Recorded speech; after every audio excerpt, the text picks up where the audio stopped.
Hi guys, welcome back to our channel Gynae Goddess. In today's video, we are going to discuss regarding the magical fluid, that is amniotic fluid. I call this magical fluid because it is very important for the normal development of the fetus. It is essential for the normal lung development.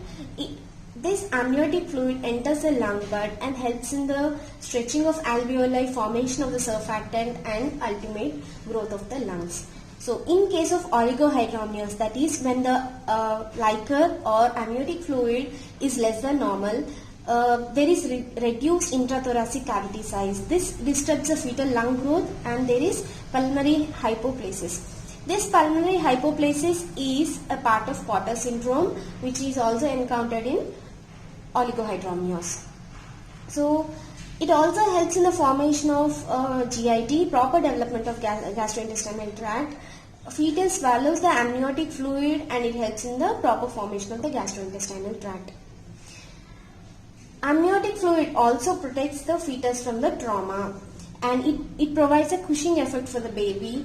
It also guards against the umbilical cord compression. What happens is in oligohydramnios, there is a high risk of compression of umbilical cord against the abdominal wall or any other structure.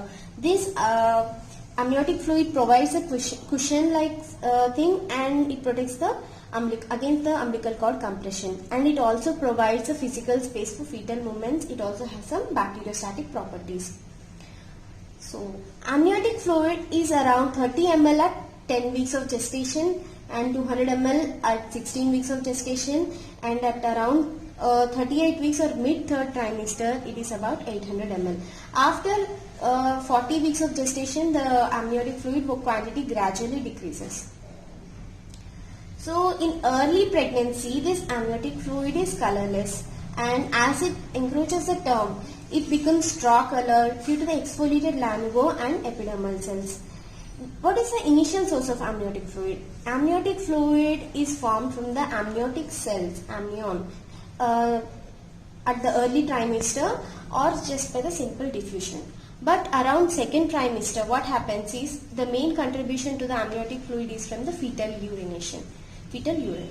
So you have heard right, amniotic fluid is mainly formed from fetal urine, and this fetal urine contributes to around 1 liter, and there is also intramembranous contribution also, where there is diffusion across the fetal blood vessels and membranes. It contributes to around 400 ml of the liquor, and respiratory tract, it also secretes some amount of secretions which also contributes to around 300 ml. So this fetal urine, initially amniotic fluid is secreted by the amniotic cells, but this fetal urine becomes a major component in second trimester, because by the time the kidneys are getting developed and they don't secrete urine much.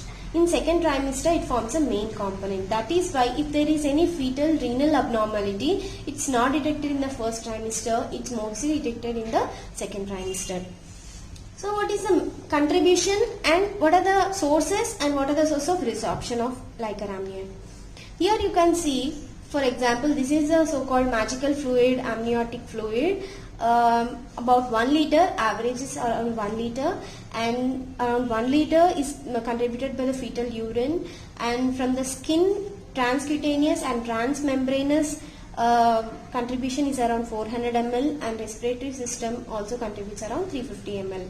Out of this, fetus swallows some amount of liquor, and that is around 500 to 1 liter. The same way, transcutaneous and transmembranous contribution, there is also contribution, also resorption of the amniotic fluid.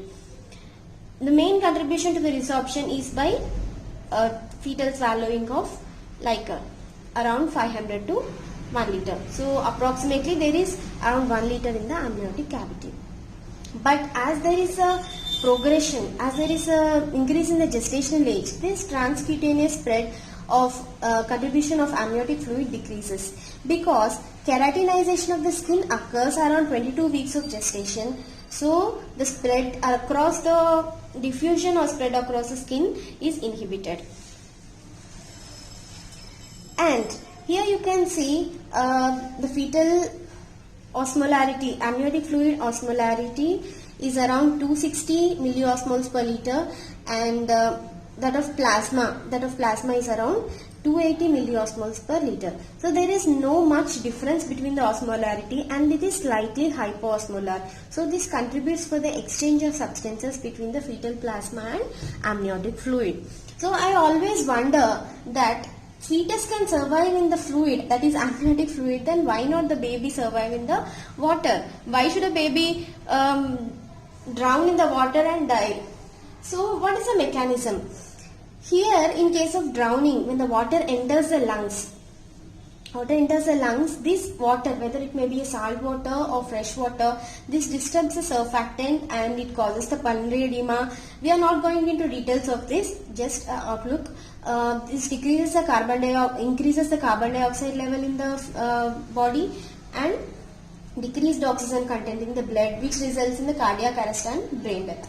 So this is the mechanism in drowning, where the fresh water or salt water, it enters the lungs and causes all these mechanisms. But here in the fetus, the lungs are already filled with the amniotic fluid. Then why fetus can survive? How can the fetus breathe? So here the main oxygen supply to the fetus is through the placenta, not through the lungs. Fetus may normally breathe in the womb, but that breathing does not contribute to the oxygen to the body, and the oxygen supply is mainly through the placenta, and this amniotic fluid is almost similar to the plasma, so there is no much change. And after the birth of the baby, when there is a first breathing, this amniotic fluid, it goes out of the respiratory tract and it is filled with the air. So that is when the lung takes its function after birth. So that's why we call the first breath is very important. So that's all for today, guys. This is regarding the amniotic fluid, its uses, production, source and resorption, and so this is what we have learned today. Thank you for watching this video. If you like this video, please like and share this video and subscribe to my channel, Gynae Goddess. Thank you so much.